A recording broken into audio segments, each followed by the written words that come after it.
राधे राधे, जय श्री कृष्णा। आप सभी को मेरे इस YouTube चैनल पर हार्दिक स्वागत है, अभिनंदन है। प्यारे दोस्तों, मेरे साथियों, विद्यार्थियों, जो बच्चे परीक्षा दे रहे हैं LT मेन ग्रेड्स की या TGT की तैयारी कर रहे हैं अथवा नेट की तैयारी कर रहे हैं, उनके लिए मैं जो एक टॉपिक है, महिलाओं और बालकों के हित के लिए चलाए जाने वाले राष्ट्रीय कार्यक्रम, राज्य और केंद्र सरकार जो कार्यक्रम चला रही है उसके बारे में आज मैं आपको बताऊंगी। बच्चों, आप सब जानते हो, विश्व का सबसे बड़ा कार्यक्रम ICDS है, जिसमें माताओं और बालकों के स्वास्थ्य, पोषण और शिक्षा के लिए सुविधाएं दी जाती हैं। लैक्टेटिंग मदर, प्रेग्नेंट मदर, उनको सप्लीमेंट्री फूड भी दिया जाता है। छोटे बालक, 0 से 6 वर्ष के बालक आंगनवाड़ी सेंटर्स में जाते हैं और उन्हें पूरक आहार दिया जाता है। ये आपको पता है। मैंने विस्तार से इस पर चर्चा किया है ICDS पर, इंटीग्रेटेड चाइल्ड डेवलपमेंट स्कीम। कई जगह सर्विसेज भी लिखे रहते हैं। ये सेवा योजना है। इसमें आंगनवाड़ी सेंटर्स, आंगनवाड़ी सर्विसेज काफ़ी महत्वपूर्ण है। आंगनवाड़ी सेविकाएं, आंगनवाड़ी कार्यकर्ता घर घर जाती हैं और लाभार्थी को ढूंढती हैं कि कौन इसके लाभ के असली हकदार हैं। निर्धन माताएं, निर्धन बालक, उनके लिए योजनाएं चलाई जाती हैं। तो आंगनवाड़ी सर्विसेज के अंतर्गत मुख्य 6 सर्विसेज हैं।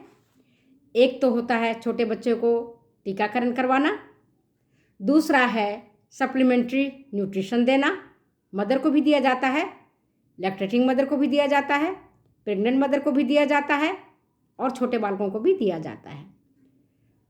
फिर न्यूट्रिशन एंड हेल्थ एजुकेशन, ये किसको देते हैं? माताओं को दिया जाता है कि आप किस तरह से भोजन को पकाएंगी, कैसे भोजन को रुचिकर बनाएंगी कि बच्चे उसे आराम से खा सकें, बच्चे उसे आराम से ग्रहण कर सकें। हेल्थ चेकअप माताओं को, बच्चों को, प्रेग्नेंट मदर, उनकी भी हेल्थ चेकअप कराई जाती है कि हीमोग्लोबिन का स्तर क्या है, वेट कितना है, ओवर वेट तो नहीं है, अंडर वेट तो नहीं है। ओवर वेट है तो क्या हमको केयर लेनी चाहिए, अंडर वेट है तो कैसे हम इसको वेट को बढ़ाएं। Health checkup. इसके बाद pre school and non formal education, जो छोटे बालक स्कूल नहीं जाते हैं, अभी छोटे ही हैं, 3 से 6 वर्ष के बालक हैं, उनके लिए अनौपचारिक शिक्षा देना यह आंगनवाड़ी सर्विसेज के अंतर्गत किया जाता है। और जो लास्ट मैंने आपको बताया, हेल्थ चेकअप में ट्रेनिंग भी दिया जाता है, प्रशिक्षण दिया जाता है। किनको? आंगनवाड़ी कार्यकर्ता को, आंगनवाड़ी सुपरवाइजर को, मुख्य सेविका को, कि कैसे हम टारगेट पूरा करें। टारगेटेड जो हमारे लोग हैं उनको हम कैसे पूरा करें, तो इसके बारे में मैंने आपको बता ही दिया है। इसके बाद शिक्षा मंत्रालय द्वारा एक योजना चली जिसको कहते हैं सुमन योजना।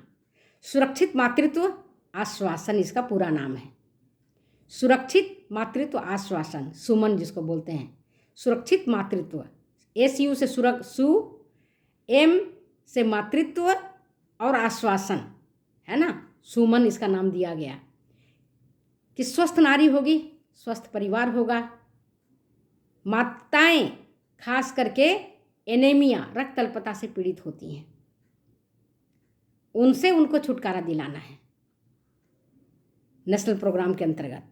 फिर वन स्टॉप सेंटर, आप जानते होंगे, वीमेन हेल्पलाइन के लिए, जैसे महिलाओं का जो उत्पीड़न किया जाता है उनके लिए वन स्टॉप सेंटर, सखी सेंटर ये काम आता है।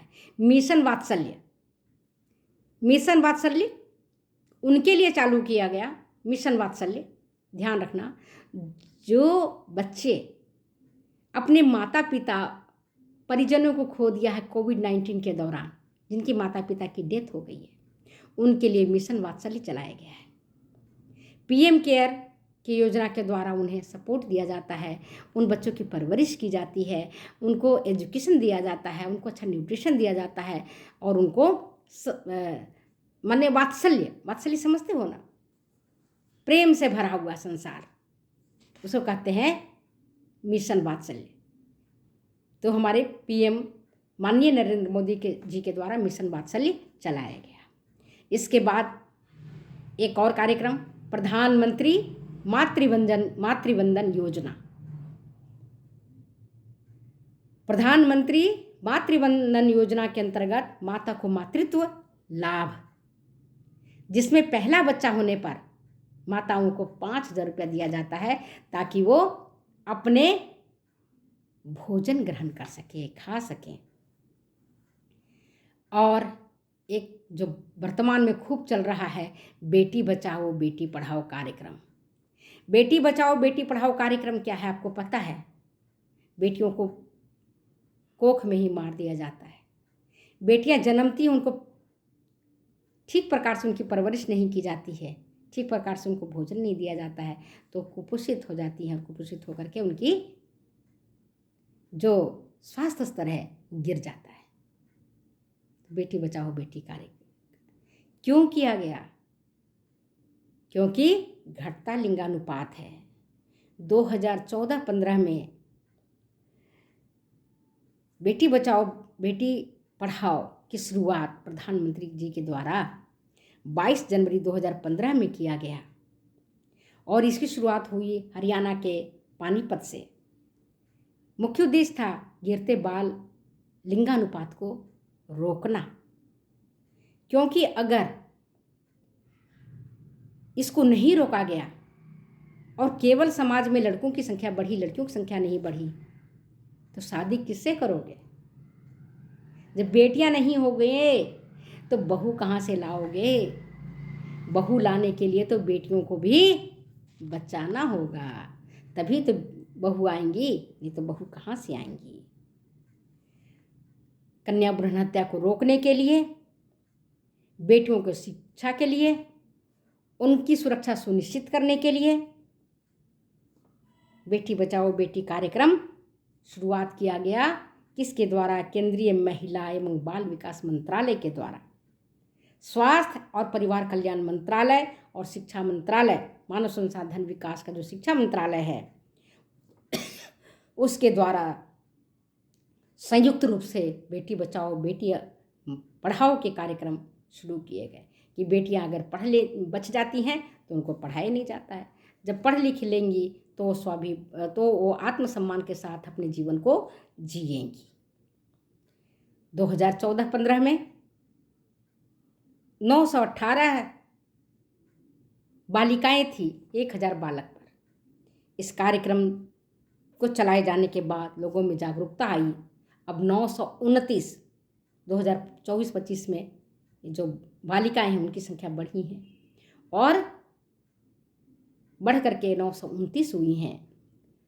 महिलाएं अब जागरूक हो गई हैं, बेटियों को पढ़ाने लगी हैं, उन्हें स्कूल भेजने लगी हैं। और जब बेटियां पढ़ लिख करके अपने पैरों पर खड़ी होती हैं तो वो माँ पिता का स्वाभिमान होती हैं। एक कार्यक्रम और चलाया गया, जननी सुरक्षा योजना। मातृ शिशु मृत्यु दर में कमी लाने के लिए यह योजना चलाई गई। इसमें संस्थागत प्रसव कराने पर जोर दिया गया है। अक्सर क्या करते हैं, महिलाओं को घर पर ही प्रसव कराते हैं, अप्रशिक्षित दाई रहती है और वो ठीक प्रकार से अगर प्रसव नहीं हो पाता है घर पर तो कई बार जच्चा बच्चा की जान चला जाता है। तो इसके लिए जननी सुरक्षा योजना शुरू किया गया। अस्पताल में निःशुल्क प्रसव एवं अन्य सेवाएं प्रदान की गई और की जा रही हैं, जिससे कि माताओं के स्वास्थ्य स्तर में सुधार हुआ है और महिलाओं के अंदर एक आत्म सम्मान डेवलप हुआ है। तो ये मैंने आज आपको बताया है। सुमन क्या योजना है, मिशन वात्सल्य क्या है, आंगनवाड़ी सेवाएं क्या हैं, प्रधानमंत्री मातृत्व वंदन योजना क्या है, बेटी बचाओ बेटी पढ़ाओ योजना क्या है, जननी सुरक्षा योजना क्या है, मिशन शक्ति क्या है, इनके बारे में मैंने विस्तार से आपको बताया। और सबका एक ही उद्देश्य है, पोषण बढ़िया हो, अच्छी शिक्षा हो और 3 चीज़ बताए थे, हाँ, हेल्थ एजुकेशन एंड न्यूट्रिशन। 3 चीज़ पर अगर हम ध्यान रखेंगे तो कुपोषण को भी दूर करेंगे, अशिक्षा को हम दूर करेंगे, स्वास्थ्य स्तर हमारा दूर होगा, अच्छा होगा, बेहतर होगा, एनीमिया से हम निजात पा लेंगे। तो आज की वीडियो अगर ये अच्छी लगती है तो प्लीज़ शेयर करें, कमेंट करें, सब्सक्राइब करें। फिर मिलते हैं हम अगली वीडियो में अगली बातों के साथ। तब तक दो जाने की इजाज़त। Okay, bye.